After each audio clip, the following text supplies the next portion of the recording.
Hello everyone, welcome back to Initial Solution. In this quick tutorial, I'm gonna show you how to post anonymously on Facebook group. So let's start the video.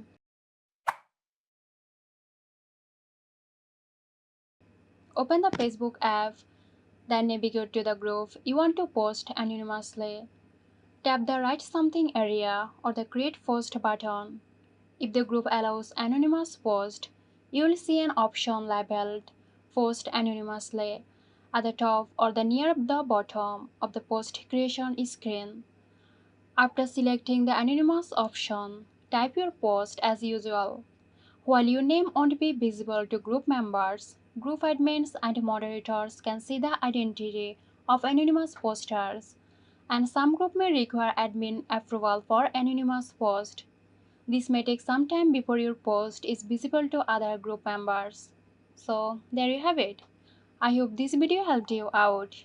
If you found this tutorial helpful, give us a like and subscribe to our channel for more helpful tutorials.